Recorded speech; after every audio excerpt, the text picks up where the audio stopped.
ஆண்டவராகிய இயேசு கிறிஸ்துவின் நாமத்தினாலே உங்கள் எல்லாருக்கும் என்னுடைய மாலை வணக்கங்களை தெரிவித்துக் கொள்கிறேன் அன்பானவர்களே. அண்ணன் சொன்னது போல் நான் இங்கே நிற்பதற்கு இயேசுடைய அவருடைய பெரிதான கிருபை மாத்திரமே காரணம். நான் இறந்து போயிருந்தால் இன்றைக்கி 30 வருஷம் ஆயிருக்கணும். 30 வருஷத்துக்கு முன்னாடியே என்னுடைய 31 வருஷத்துக்கு முன்னாடியே இறந்து போயிருக்கணும். என்னுடைய 20வது வயதில் இயேசு எனக்கு பிடிக்காது. இயேசுன்னா நான் ரொம்ப வெறுப்பேன். இந்த வேதத்தை ஒரு நாள் நான் தூக்கி எறிஞ்சேன். இந்த இயேசுவும் வேண்டாம், இந்த வேதம் வேண்டான்னு. ஆனால் இயேசு என்னுடைய வாழ்க்கையில் அவர் வந்தார். நான் கூப்பிடல, நான் அவரை தேடலை, அவர் என்னை தேடி வந்தார். அதை நான் அனுபவபூர்வமாக என்னுடைய வாழ்க்கையில் ருசித்ததுனால உங்கள் மத்தியில் நான் அதை தைரியமாக சொல்லுகிறேன். அன்பானவர்களே, நான் ஒரு பிராமண குடும்பத்திலேருந்து பிறந்தவன். பக்தி எங்கள் வீட்டில் நிறைய இருந்துச்சு. இயேசுவை எனக்கு எந்த இடத்துலையும் அவருடைய பேர் கூட தெரியாத அளவுக்கு என் குடும்பம் இருந்தது. ஏன்னா எனக்கு சின்ன வயசுலேயே எங்களுக்குள்ள ஜாதிங்கிற ஒரு காரியம் அதிகமாக இருந்தது. நாங்கள் வசந்த ஜாதி, உயர்ந்த ஜாதி. அதில் பிறந்ததுனால மற்றவங்க எல்லாருமே தாழ்ந்த ஜாதி, நாங்கள் மட்டும்தான் உயர்ந்த ஜாதின்னு அந்த சின்ன வயசுலேருந்தே எங்களுக்குள்ள ஜாதி, எங்களுக்குள்ளேன்னு சொல்ல வேணாம், எனக்குள்ளே அந்த ஜாதிங்கிற ஒரு காரியம் இருந்ததுனால பொதுவாக கருப்பாக இருக்கவங்ககிட்டயே போக மாட்டேன், அவங்களோட ஃப்ரெண்ட்ஷிப் வச்சுருக்க மாட்டேன், அவங்களோட பழக மாட்டேன், யோசித்து தான் பழகுவேன். பக்கத்தில் ஸ்கூலில் படிக்கிற காலத்தில் இருந்தே என் பக்கத்தில் யாராவது கருப்பாக ஒரு பையனை உட்கார வச்சுட்டாங்கன்னா நான் இடம் மாறி போயிடுவேன். அந்த அளவுக்கு என்னுடைய வாழ்க்கையில் ஜாதிங்கிற ஒரு காரியம், பால் ஊட்டுற மாதிரி அந்த காரியம் என்னுடைய வாழ்க்கையில் இருந்தது. பக்தி நிறைய இருந்தது. என்னோட தாயார் மிகவும் பக்தி உள்ளவர்கள். அவருடைய தகப்பனார், அது எனது தாத்தா, கோயில்களில் கதாகாலட்சேபம் பண்ணக்கூடியவர். அந்த அளவுக்கு ஒரு ஸ்கூல் வாத்தியாராக இருந்தவர். அப்படி எங்கள் குடும்பத்தில் பக்திக்கு எந்த பஞ்சமும் இல்லை. ஆனால் அப்படிப்பட்ட குடும்பத்தில் நான் வளர்ந்தாலும் என்னுடைய அன்றாட வாழ்க்கையில் சன்மார்க்க நெறியே கிடையாது. சன்மார்க்க நெறின்னு என்ன சொல்கிறது, என்னுடைய அனுதின வாழ்க்கையில், என்னுடைய ப்ராக்டிக்கல் லைஃப்பில் எந்த ஒரு தூய்மையோ பரிசுத்தமோ கிடையாது. என்னுடைய கண்கள் அவ்வளவு அசுத்தத்தினால நிரம்பி இருந்தது. சிறு வயதிலிருந்தே எனக்கு தெரிஞ்சு நான் 2ஆம் கிளாஸ் 3ஆம் கிளாஸ் படிக்கும் பொழுது என்னுடைய கண்கள் இச்சையினால் நிரம்பி இருந்தது. இப்படிப்பட்ட பாவத்தில் நான் மூழ்கி இருக்கிறேன். ஆனால் ஒரு பக்கம் வீட்டில் பக்தி நிறைய இருக்குது, ஸ்லோகங்களை படிப்பேன், என்னுடைய தாயாருடைய பூஜை காரியங்கள், என்னுடைய தாத்தாவுடைய பூஜை காரியங்கள் எல்லாருக்கும் உதவி செய்வேன். காலையில் எழுந்து ஈர துணியை கட்டிக்கிட்டு எல்லா சடங்குகளையும் நான் செய்து கொண்டிருந்தேன். வெளியில் ஒரு நல்ல ஒரு பக்திக்கு அடுத்த காரியங்கள் என்னுடைய வாழ்க்கையில் இருந்தாலும் என்னுடைய இருதயம் ஒரு குப்பையாக, ஒரு சாக்கடையாக தான் இருந்தது. அப்போ வளர வளர என்னுடைய பாவ சுபாவமும் எனக்குள்ளே அப்படி தான் இருந்தது. அதனால் இன்னும் நான் நாளுக்கு நாள் மோசமான நிலைமைக்கு போனேன். வாலிபனான பிறகு என்னுடைய வாழ்க்கையில் இன்னும் மோசமான நிலைமைக்கு நான் போனேன். என்னுடைய 10வது முடித்த அப்புறம் நான் பாலிடெக்னிக் சேர்ந்தேன் சென்னையில் ஒரு இடத்துல. வாரத்தில் 4 நாள் காலேஜுக்கு போக மாட்டேன். எனக்கு அட்டண்டன்ஸ் போடணுன்னா ஏதாவது ஒரு சினிமா தியேட்டர் வாசலில் தான் உட்காந்துருப்பேன். அந்த சினிமா தியேட்டருடைய அந்த செவுத்தில் உட்காந்துக்கிட்டு வர போகிறவங்களை கிண்டல் பண்ணி, இப்படி தான் என்னை சுற்றி ஒரு கூட்டம் இருக்கும். என்னை சுற்றி எப்பவுமே நண்பர்கள் இருப்பாங்க, கெட்ட வார்த்தைகள் இருக்கும். எங்கே போனாலும் என்னோடய வாழ்க்கையில் எல்லாருக்கும் நான் தான் அங்கே லீடர் மாதிரி இருந்து எல்லாத்தையும் செய்து கொண்டேன். ஆனால் இருதயத்தில் எந்த விதமான சமாதானம் இல்லை, சந்தோஷம் இல்லை. இப்படி தான் வாழணும்னு எந்த ஒரு நெறிமுறையும் இல்லாமல் இஷ்டத்துக்கு வாழ்ந்து கொண்டிருந்தேன். ஆனால் திடீரென்று என்னுடைய வாழ்க்கையில் ஒரு பெரிய புயல் வீசினது. எனக்கு 3 அக்கா. அதில் முதல் அக்காவுக்கு திருமணமாகி அநேக ஆண்டுகள் குழந்தை இல்லை, கிட்டத்தட்ட 8-9 வருஷமாக அவங்களுக்கு குழந்தை இல்லை. அப்போது அவர்கள் எங்கள் வீட்டில், எங்கள் தாத்தா வீட்டில், எங்கள் சொந்த தாய் மாமனுக்கு தான் எங்கள் அக்காவை கொடுத்தோம். அப்போது அந்த வீட்டில் எங்கள் வீட்டுக்கு பால் போடுற ஒரு ஏழை விதவை, அவங்க ஒரு இயேசுவை அறிந்த ஒரு தாய். அவங்க இயேசுவை பற்றி எங்கள் அக்காவுக்கும் என்னுடைய மாமா அவங்களுடைய கணவருக்கும் சொன்னப்போ அவங்க ஆண்டவரை ஏற்றுக்கிட்டு, ஈஸியாக அவங்க ஏற்றுக்கல, நிறைய போராட்டங்களுக்கு அப்புறம், நிறைய எதிர்ப்புக்கு அப்புறம் அவங்க ஏற்றுக்கிட்டு எப்போ ஏற்றுக்கிட்டாங்கன்னா, அவங்களுக்கு ஆண்டவர் ஒரு அருமையான வழியில் ஒரு குழந்தை கொடுத்த பிறகு தான் அவங்க முழுமையாக இயேசு கிறிஸ்துவை ஏற்றுக்கொண்டாங்க. அவங்களுக்கு அந்த குழந்தை பிறந்த நேரம் என்னுடைய வாழ்க்கையில் ஒரு அசம்பாவிதம் நடந்தது. நான் அப்போது என்னுடைய பாலிடெக்னிக் 3வது வருஷம் படிச்சுக்கிட்டு இருந்தேன். திடீர்னு ஒரு நாள் நான் கீழே மயக்கம் போட்டு விழுந்துட்டேன். என்ன ஆச்சுன்னு பார்த்தா எனக்கு வலிப்பு வியாதி இருந்தது. அதுதான் அன்றைக்கி முதல் நாள் வந்தது. அந்த வலிப்பு வியாதி வந்ததுனால நான் கீழே விழுந்து மயக்கத்தில் தெளிஞ்சு பார்க்கும்போது என்னை சுற்றி ஒரு பெரிய கூட்டம் நின்றுட்டுருக்கு. எல்லாரும் என்னை பார்த்து அழுதுட்டுருக்காங்க. என்ன ஆயிடுச்சுன்னா, இந்த மாதிரி உனக்கு வலிப்பு வந்தது. அப்போ என்னுடைய வாழ்க்கையில் ஒரு பெரிய இடி விழுந்ததை போல் அந்த வியாதி. ஏன்னா நான் படிச்சுக்கிட்டு இருக்கிற நேரத்தில் இப்படி ஒரு வியாதி வந்தால் என்னால் தொடர்ந்து படிக்க முடியுமாங்கிற ஒரு பெரிய கேள்வி இருந்தது. அதுபோலவே அந்த வியாதி என்னை தொடர்ந்து என்னுடைய வாழ்க்கையில் இருந்ததுனால என்னுடைய படிப்பை நான் நிறுத்த வேண்டிய சூழ்நிலைக்கு தள்ளப்பட்டேன். தொடர்ந்து என்னால் படிக்க முடியல, காலேஜுக்கு போக முடியல, எதையும் செய்ய முடியாத ஒரு சூழ்நிலைனால வீட்டில் வியாதியோடு படுத்துட்டு இருக்கேன். ஏன்னா எந்த நேரத்தில் அந்த வலிப்பு வரும், எங்கே விழுவேன்றதுனால வீட்டை விட்டு அதிகமாக அனுப்பாமல் என்னை வீட்டிலேயே வச்சுருந்தாங்க. ஏன்னா 3 பெண் பிள்ளைகளுக்கு அப்புறம் நான் ஒரே ஆண் பிள்ளை வீட்டில். அதனால் அவங்க ரொம்ப அக்கறையோடு என் மேலே ரொம்ப அன்போடு என்னை வீட்டிலேருந்து வெளியவே அனுப்பலை. நான் வீட்டுக்குள்ளேயே இருந்தேன். கிட்டத்தட்ட ஒரு 6 மாதமாக நான் வீட்டுக்குள்ளேயே இருந்தேன். அதுக்கான ட்ரீட்மெண்ட் எடுத்துக்கிட்டே இருந்தேன். கொஞ்சம் குணமாயிடுச்சு.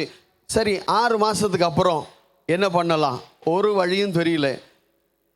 காலேஜும் இப்போது போக முடியாத அளவுக்கு எங்கள் அப்பா போய் சர்டிஃபிகேட்லாம் வாங்கி வந்துட்டார். இப்போ மறுபடியும் நாங்கள் அங்கே போய் மறுபடியும் சேர முடியாது.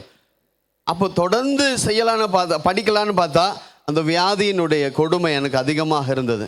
இந்த நிலையில் என்னுடைய வாழ்க்கையில் மிகவும் நான் சோர்ந்து போயிருந்தேன். அடுத்தது என்ன அப்படின்னு யாராவது என் நண்பர்களோ என் சொந்தக்காரங்களோ எங்கள் வீட்டுக்கு வந்து கேட்டால் நான் உடனே அன்றைக்கி நாள் ஃபுல்லாக சாப்பிட மாட்டேன், தூங்க மாட்டேன். மொட்டை மாடியில் உட்காந்துக்கிட்டு நைட்டெல்லாம் அழுதுருக்கிறேன். ஏன்னா வாழ்க்கையில் நிம்மதி இல்லை. என்னுடைய 18, 19 வயசில் அந்த நாட்களில் இப்படி நான் ஏன் வாழணும், இந்த வியாதியோடு நான் ஏன் வாழணும்? என்னோடய ஃப்ரெண்ட்ஸ் எல்லாருமே நல்லா இருக்காங்க. அவங்க எல்லாருமே காலையிலேருந்து வேலைக்கு போகிறாங்க, சில பேர் படிக்க போகிறாங்க, சில பேர் அவங்க வியாபாரிகளாக இருக்கிறாங்க, வியாபாரத்துக்கு போகிறாங்க. ஆனால் நான் மட்டும் என் வாழ்க்கை ஃபுல்லாக நான் நாள் முழுக்க வீட்லேயே உட்காந்துக்கிட்டு இருக்கிறேன்.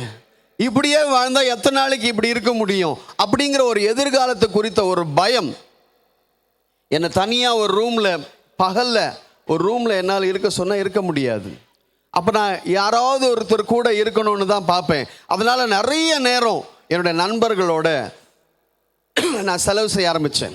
என் நண்பர்கள் என்னை இன்னும் பாவ வாழ்க்கைக்குள்ளாக இழுத்து சென்றார்கள்.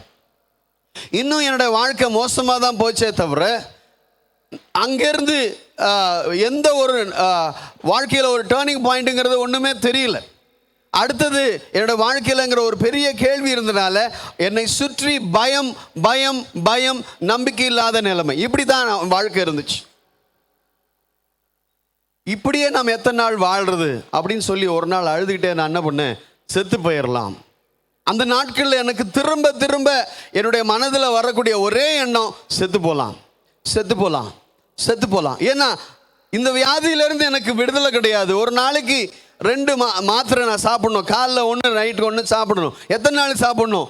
6 வருஷத்துக்கு மேலே சாப்பிடணும்னு டாக்டர் சொல்கிறார். அதுக்கப்புறம் இன்னும் எவ்வளோ நாள் சாப்பிடணும்னு நான் சொல்லுவேன். நீங்கள் முதல்ல சாப்பிடுங்க அப்படின்னு சொல்லிட்டார். அப்போ எத்தனை நாளைக்கு இந்த மாத்திரையை போட்டுக்கிட்டு இப்படியே நான் இருக்கிறது, வீட்டுக்குள்ளேயே அடைஞ்சிட்டு இருக்கிறது, படிக்க முடியல, வேலைக்கு போட முடியல, அடுத்தது என்ன செய்யணுங்கிற ஒரு நம்பிக்கை இல்லாத நிலைமையில் நான் இருந்து கொண்டிருந்தேன்.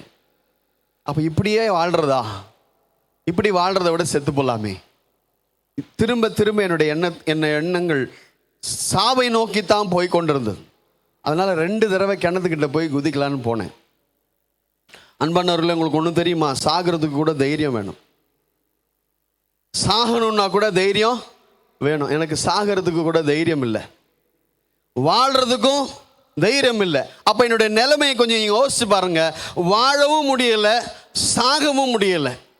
என்னை சுற்றி பயத்தினுடைய சூழ்நிலை இருந்ததுனால என்னென்ன காரியங்களெல்லாம் செய்ய முடியுமோ, யாரெல்லாம் பயத்துக்கு என்னென்ன சொல்கிறாங்களோ அதெல்லாம் செஞ்சேன். எனக்கு தெரிஞ்ச பக்தி மார்க்கத்தில் சொல்லப்பட்ட காரியங்களெல்லாம் செஞ்சு அந்த கடவுளுடைய பெயர்களெல்லாம் நோட்டாக எழுதியிருக்கிறேன்.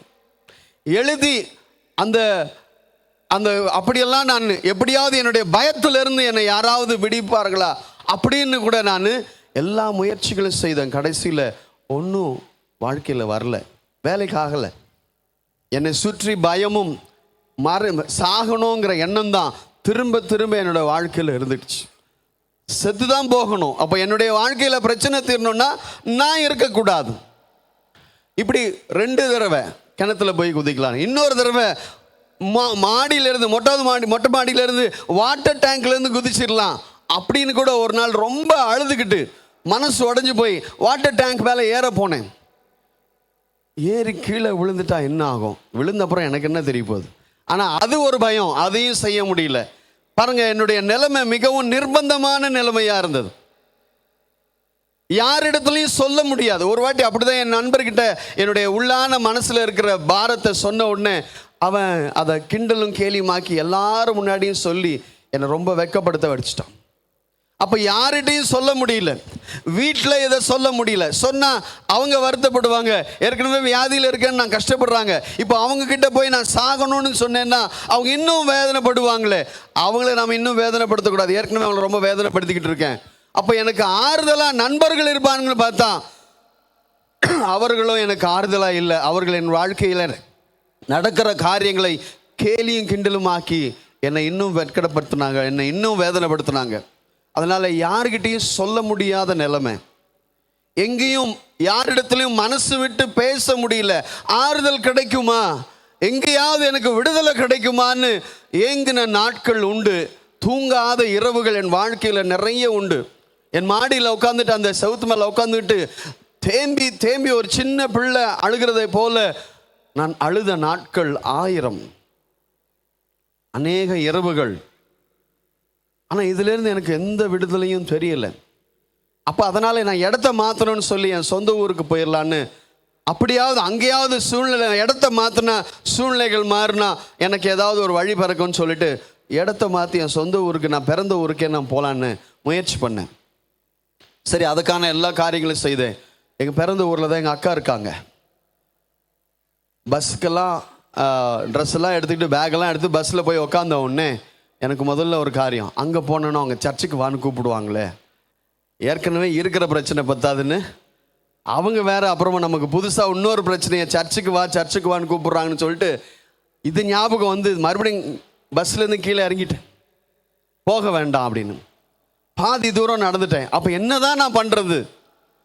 இங்கேயும் இருக்க முடியாது, அங்கேயும் போக முடியாத சூழ்நிலை. அப்போ நான் ஒன்று யோசித்தேன், அவங்க எப்படின்னா இருந்துட்டு போகிறாங்க, நான் ஏதாவது போய் வாழ்க்கையில் ஏதாவது ஒரு காரை தொடச்சி ஏதாவது ஒரு ஆஃபீஸ் ரூமில் ஒரு ஆஃபீஸ் பாயாவது வேலை செஞ்சு எப்படியாவது என் வாழ்க்கையை நான் மாற்றிக்கணும், செஞ்சுக்கணும், மறுபடியும் ஒரு துவக்கம் எனக்கு வரணும். அதுக்காக பரவாயில்ல அப்படின்னு சொல்லிட்டு என்ன பண்ணேன், மறுபடியும் போய் அக்கா வீட்டில் தான் தங்கணும். மறுபடியும் அதே பஸ்ஸை பிடிச்சி ஊரில் போய் சேர்ந்தேன். எல்லா இடத்துலையும் முயற்சி செஞ்சேன் படிக்கிறதுக்காக. எல்லா காலேஜும் ஏறி இறங்கினேன். அந்த ஊர்லேயும் காலேஜில் ஏறி இறங்கினா அவங்க சொல்லிட்டாங்க, இந்த வருஷம் அட்மிஷன் முடிஞ்சு போச்சு, இதோட அடுத்த வருஷம்தான், இதுக்கப்புறமா நான் என்ன வாழணும் அப்படின்னு சொல்லி ஒரு நாள் யோசித்தேன். அன்றைக்கி அக்டோபர் 2ஆம் தேதி 1993 வருஷம். அன்றைக்கி நைட்டு நான் உட்காந்து யோசிக்கிறேன், இதுக்கப்புறம் நான் வாழ்ந்து என்ன சாதிக்க போகிறேன்.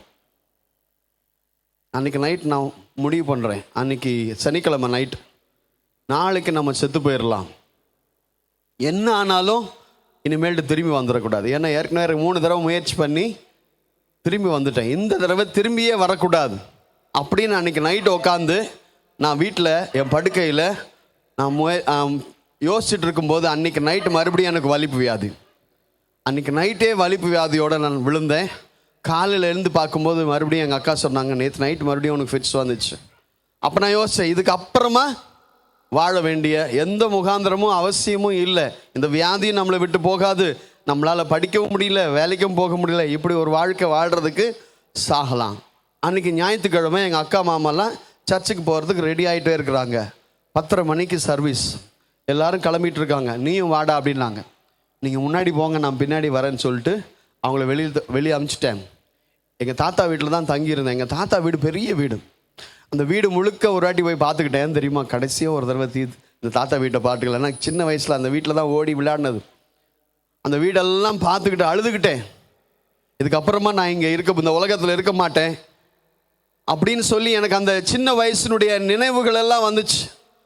அந்த வீட்டில் ஓடி ஆடி விளையாடினது, நான் பண்ண குறும்புகள், நான் பண்ண காரியங்கள் எல்லாம் என் கண் முன்னாடி வந்து நான் அழுகையோடு நிற்கிறேன், தேம்பி நிற்கிறேன். எல்லாரும் போயிட்டாங்க, வீட்டில் யாருமே இல்லை. நான் அழுதுகிட்டே அந்த இடத்துல நின்று ஒரு முடிவு பண்ணேன், இதுக்கப்புறமா நம்ம என்ன ஆனாலும் திரும்பி வரக்கூடாது. ஏற்கனவே 3 தடவை ஆன மாதிரி இந்த தடவை ஆகக்கூடாது, செத்துடணும் அப்படின்னு சொல்லி வாசல் விட்டு கேட்டை விட்டு வெளியே வந்தேன். எந்த பக்கம் போனோம், எப்படி போனோன்னு தெரியல. கால் போன போகலை, நான் பாட்டுக்கு நடந்தேன். கிட்டத்தட்ட 6-7 கிலோமீட்டர் நடந்தேன். ஒரு பெரிய பிரிட்ஜ் வந்தது.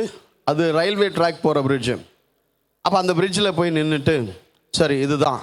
அப்போ அந்த இடத்த நான் போய் பார்த்தேன். கிட்ட போய் எட்டி பார்த்தா அந்த இடம் ரொம்ப சேரும் சகதியும் முள்ளுமா இருந்துச்சு.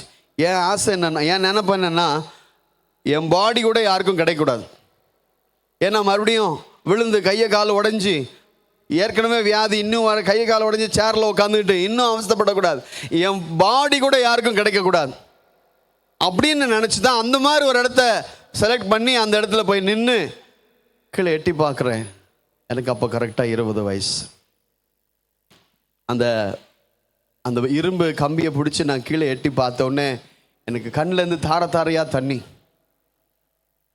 20 வயசில் என் வாழ்க்கை இப்படி முடியணுமா? யாருக்கு நான் என்ன துரோகம் பண்ணேன்? யாருக்கு நான் என்ன பாவம் செஞ்சேன்? ஏன் எனக்கு இந்த நிலைமை அப்படின்னு சொல்லி தேம்பி நான் அழுதுட்டு இருக்கேன். ரொம்ப சத்தமாக அழுதுட்டு இருக்கேன். அந்த இடத்துல யாருமே இல்லை. ஏன்னா அப்படிப்பட்ட ஒரு இடத்த நான் தேர்வு செஞ்சதுனால அந்த இடத்துல யாருமே இல்லை. காலையில் 10:30 மணிக்கு 1993 அக்டோபர் மாதம் 3ஆம் தேதி 10:30 மணிக்கு நான் அந்த பிரிட்ஜில் நின்றுட்டுருக்கேன். தேம்பி அழுதுகிட்டே நின்றுட்டுருக்கேன். ஏன் என் வாழ்க்கை எப்படி முடியணும்? 20 வயசில் இப்படி என் வாழ்க்கை முடியணுமா அப்படின்னு யோசிச்சுட்டு ஒரு காலை தூக்கி போடுற நேரத்தில் ஒரு சத்தம் கேட்டுச்சு, நீ என்னை விட்டு விட்டாய். நான் திரும்பி பார்க்குறாங்க, யாருமே இல்லை. 2 தடவை 3 தடவை அது அந்த அந்த சத்தம் ரொம்ப தெளிவாக இருக்குது. யாரோ பக்கத்தில் இருந்து சொல்கிற மாதிரியே இருக்குது. கொஞ்ச நாள் அந்த இயேசுடைய கூட்டங்களுக்கு நான் போயிருக்கிறேன், ஆண்டோடைய வார்த்தையை கேட்டிருக்கேன். அதுக்கப்புறமா தான் எனக்கு கொடுக்கப்பட்ட அந்த வேதத்தை நான் தூக்கி எறிஞ்சிட்டு இயேசு வேண்டாம் ஒன்றும் வேண்டான்னு போனேன். இப்போ அவர் என்னோடு பேசுகிறது எனக்கு தெரியலை. அவர் சொல்கிறார், நீ என்னை விட்டு விட்டாய் அப்படின்னு. நான் குடியும் உழறதுக்கு முன்னாடி என்ன கேட்டேன், ஏன் என் வாழ்க்கை இப்படி இருக்குது, நான் யாருக்கு என்ன துரோகம் பண்ணேன் அப்படின்னு கேட்டுட்டு தான் அழுதுட்டு இருக்கிறேன். அப்போ அந்த சத்தம் கேட்குது, நீ என்னை விட்டு விட்டாய். திரும்பி பார்க்குறேன், 2 தடவை 3 தடவை திரும்பி பார்க்குறாங்க, யாருமே இல்லை. 3ஆவது தடவை யாரு அப்படின்னு ஒரு அருமையான சத்தம், இயேசு. அவ்வளோதான், அந்த பேர் தான் எனக்கு கேட்டுச்சு. என் கை காலெலாம் நடுங்க ஆரம்பிச்சு. நான் எத்தனையோ தெய்வர்களை வணங்கியிருக்கிறேன், எவ்வளவோ காரியங்களை எனக்கு சொல்லி கொடுத்ததெல்லாம் பக்தி கடுத்த காரியத்தை சின்சியராக செஞ்சுருக்கேன். ஆனால் அன்னைக்கு என்னை காப்பாற்ற வந்தவர் இயேசு.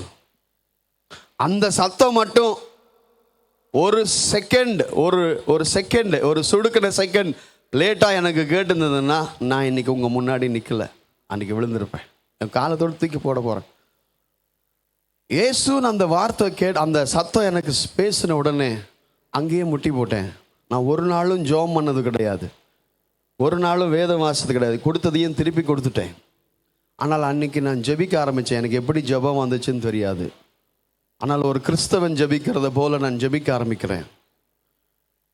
அப்போது நான் கண்ணை மூடி ஜெபிக்கும் போது என் கண்ணு முன்னாடி ஒரு பெரிய வெள்ளை ஸ்க்ரீன் தெரியுது. அந்த ஸ்க்ரீனில் என்னுடைய சொந்த வாழ்க்கையை நான் பார்க்குறேன். சின்ன வயதிலேருந்து நான் சொன்ன பொய்கள், நான் திருடியது, நான் ஏமாத்தியது. என்னுடைய அப்பா பாக்கெட்டில் 2ஆம் கிளாஸ் படிக்கும்போது டியூஷன் போகிறதுக்கு முன்னாடி அவர் பாக்கெட்லேருந்து 5 ரூபா திருடினேன். அந்த நாட்களில் 5 ரூபான்னா எவ்வளோன்னு பார்த்துக்கோங்க. அதை திருடி அவங்க கொடுத்த சில்லறையெல்லாம் எனக்கு ஒளிச்சு வைக்க முடியல, பாக்கெட்டில் வைக்க முடியல. அது எல்லாத்தையும் ஒரு பேப்பரில் சுருட்டி என் கட்டில் கீழே வீட்டில் ஓடி போய் கட்டில் கீழே தூக்கி போட்டு டியூஷனுக்கு ஓடி போயிட்டேன். அந்த காரியங்கள் எல்லாம் எனக்கு முன்னாடி வருது. அதுக்கப்புறமா என்னுடைய வாலிபத்தின் காரியங்கள், என்னோட ரகசியமான வாழ்க்கை, இதெல்லாம் வருது. இதெல்லாம் வந்து ஒன்றுன்னா என்னோட அன்னி வரைக்கும் என் வாழ்க்கையில் நடந்த எல்லா சம்பவங்களும் என் கண் முன்னாடி வந்து நிற்குது. ஆமாண்டவரே, இதெல்லாம் நான் செஞ்சுருக்கேன், இதுதான் என் வாழ்க்கை. அப்போ திருப்பி அந்த சத்தம், இதெல்லாம் செஞ்சதுனால தான் உன் வாழ்க்கை இப்படி இருக்கு. நான் விழுறதுக்கு முன்னாடி என்னன்னு கேட்டேன், ஏன் என் வாழ்க்கை இப்படி இருக்கு? அப்பயே அங்கேருந்து எழுந்தேன், நேராக வீட்டுக்கு திரும்பினேன். மறுபடியும் இந்த வீட்டுக்கு வரக்கூடாதுன்னு நினச்சேன். ஆனால் இன்னைக்கு இந்த இயேசு என்னோட பேசுனதுனால ஒரு புது நம்பிக்கையோடு நான் வீட்டுக்கு திரும்புகிறேன். வீட்டுக்கு திரும்பி வந்தோடனே எங்கள் அக்கா மாமாலாம் சர்ச்சு முடிச்சுட்டு வீட்டுக்கு வந்துட்டாங்க. என்னடா சர்ச்சுக்கு வரலன்னா, சாயந்தரம் வரேன் அப்படின்னு சொல்லிட்டு மாலை கூட்டத்துக்கு போய் உட்காடுறேன். மாலை கூட்டத்தில் போய் உட்காந்துருக்கும்போது, இந்த மாதிரி ஒரு கூட்டத்தில் போய் உட்காந்துருக்கும்போது, அன்னைக்கு அவர் லூக்கா 15ஆம் அதிகாரத்திலிருந்து அவர் இளையகுமாரனுடைய கதை, கெட்டுப்போன அந்த இளையகுமாரனுடைய கதையை குறித்து சொல்கிறார். தகப்பனை விட்டு பிரிஞ்சு போன அந்த இளையகுமாரன் பாவத்தில் வாழ்ந்து தன்னுடைய வாழ்க்கையை அழித்து கொண்டு மறுபடியுமாக அவன் செய்த தவறை உணர்ந்து அப்பாவிடத்தில் திரும்பி வரும்போது அந்த அப்பா அவனை சேர்த்து அணைத்து கொண்டார் அப்படிங்கிற ஒரு கதையை சொல்லும்போது அவர் என்னை பற்றியே சொல்கிற மாதிரியே இருந்துச்சு. அவரை தான் நான் வேண்டான்னு போனேன், இந்த இயேசு எனக்கு வேண்டான்னு சொன்னேன், இந்த வேதம் எனக்கு வேண்டான்னு சொன்னேன். ஆனால் இங்கே நான் வந்து உட்கார்ந்துருக்கும் போது என்னுடைய நிலைமையை அப்படியே அவர் பிரசங்கத்தில் சொல்றார். இது மட்டும் இல்லை, இன்னொரு ஷாக்கிங்கான வார்த்தை என்னன்னா, அவர் சொன்னார், இங்கே ஒரு கூட்டத்தில் இந்த வாலிப பையன் உட்கார்ந்துருக்கிறான். அந்த வாலிப பையன் இங்கே வந்திருக்கிறதுனுடைய நோக்கம், வாலிபனே நான் உனக்கு சொல்றேன், நீ உன் வாழ்க்கையை அழித்து கொள்ளலாம், முடித்து கொள்ளலாம்னு நினைச்ச, இல்ல உன்னை வாழ வைக்க ஒரு தெய்வன் உண்டு, நீ சாகணும்னு போன, இல்ல உன்னை காப்பாத்தினது இயேசு தான் அப்படின்னு சொன்னார். காலையில் எனக்கு நடந்ததை, யாருமே பார்க்காதத நான் யாரிடத்துலையும் சொல்லவும் இல்லை. ஆனால் அந்த பிரசங்க மேடையிலிருந்து அந்த பிரசங்கியார் எனக்கு காலையில் 10:30 மணிக்கு நடந்ததை அவர் அப்படியே பக்கத்துல இருந்து பார்த்த மாதிரி சொன்னார். அப்பதான் உணர்ந்தேன், இந்த இடத்துல தேவன் இருக்கிறார், அந்த தேவன் என்னை பார்த்து கொண்டிருக்கிறார், அந்த தேவன் என் வாழ்க்கையில் ஏதோ ஒரு காரியத்தை வைத்திருக்கிறார் அப்படின்னு சொல்லி அவர்கிட்ட போய் நான் எல்லாத்தையும் சொன்னேன். காலையில் இப்படி நடந்துச்சு. அவர் கண்ணீரோடு என்னை கட்டி பிடிச்சிக்கிட்டு, தம்பி ஆண்டவரை விட்டுறாத, உன் வாழ்க்கையில் ஆண்டவர் பெரிய காரியம் செய்வார் அப்படின்னு சொன்னார். அன்பானவர்களே, அன்னைக்கு நான் இந்த கையில் வேதத்தை எடுக்க ஆரம்பித்தேன்.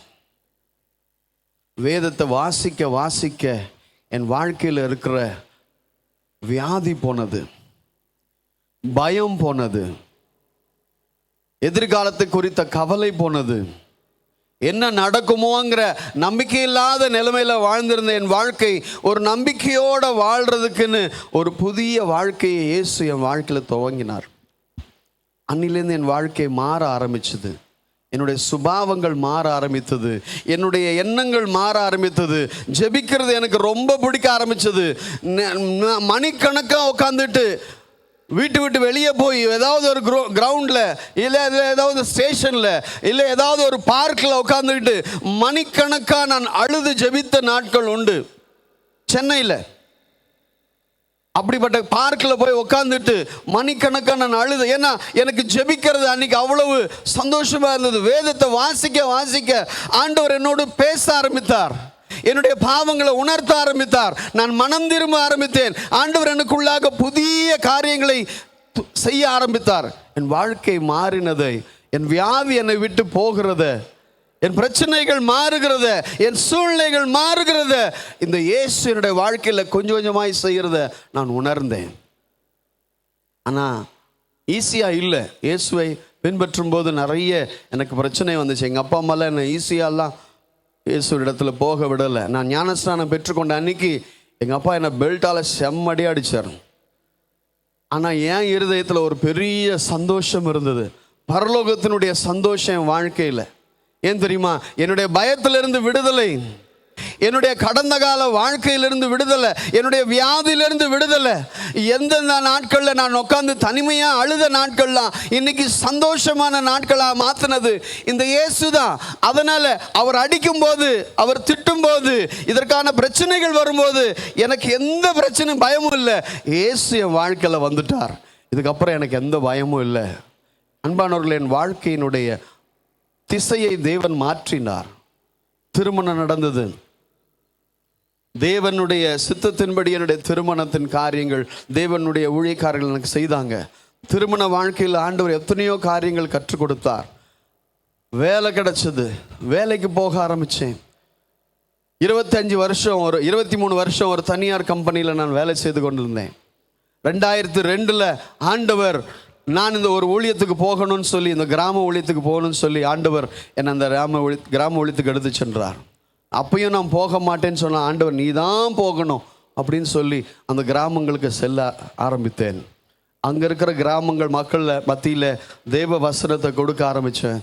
அவங்களோட பேசி அவங்களுக்கு ஆண்டவரை பற்றி சொல்ல ஆரம்பித்தோம். ஆண்டவர் இன்னைக்கு அழகாக இன்னைக்கு அங்கே ஒரு ஆலயத்தை கொடுத்து கிட்டத்தட்ட ஒரு 50-60 பேர் வந்து தேவனுடைய வார்த்தை கேட்கிற அளவுக்கு தேவன் சூழ்நிலைகளை மாற்றி இருக்கிறார். அன்பானவர்களே, 2018 ஆண்டவர் சொன்னார், உன் வேலையை விட்டு நீ ரிசைன் பண்ணிட்டு வா, முழு நேரமாய் நீ எனக்கு ஊழியம் செய்யணும்னு சொன்னார். நிறைய காரியங்கள், சந்தேகங்கள், பயங்கள் இருந்தாலும் ஆண்டவரை நம்பி, ஆண்டவருடைய வார்த்தையை நம்பி நான் கீழ்ப்படிந்தேன். ஆண்டவர் இன்றைய வரைக்கும் என்னுடைய வாழ்க்கையில் போதுமானவராக இருந்திருக்கிறார். ஒரு அழகான குடும்பத்தை தேவன் கொடுத்திருக்கிறார். ஒரு அழகான சபையை தேவன் கொடுத்திருக்கிறார். என்னை சுற்றி இன்னைக்கு ஒரு நேசிக்கிற மக்களை எனக்கு கொடுத்திருக்கிறார். அன்பானவர்களே, இந்த இயேசு நம்மை வாழ வைக்கிறவர். இது ஏதோ மதம் மாத்திரத்துக்காக நடக்கிற கூட்டங்கள் அல்ல. அப்படி சொன்னீங்கன்னா நான் அதுக்கு முதல்ல எதிர்த்து நிற்பேன். ஏன்னா என்னை ஆண்டவர் மதம் மாற்றல, என்னுடைய இருதயத்தை மாற்ற எனக்கு ஒரு புதிய வாழ்க்கையை கொடுத்தார். அன்பானவர்களே, இன்றைக்கு இந்த இயேசு உங்கள் வாழ்க்கையில் ஒரு புதிய வாழ்க்கையை கொடுப்பார், புதிய துவக்கத்தை கொடுப்பார். நீங்கள் நம்பிக்கை இல்லாத நிலைமையில் இருக்கிறீங்களா, பயத்தில் இருக்கீங்களா, எதிர்காலத்தை குறித்த கேள்விகளோடு இங்கே உட்காந்துருக்கீங்களா, உங்கள் எல்லா கேள்விக்கும் இந்த வேதத்தில் பதில் உண்டு. இயேசுங்கிற நாமத்தில் விடுதலை உண்டு. அந்த இயேசுவை நீங்கள் ஏற்றுக்கொள்ளுங்கள். அவர் உங்கள் வாழ்க்கையிலையும் பெரிய அற்புதங்களையும் அடையாளங்களையும் செய்வார். கர்த்தர் தாமே உங்களோடு இடைப்படுவாராக. தேங்க்யூ.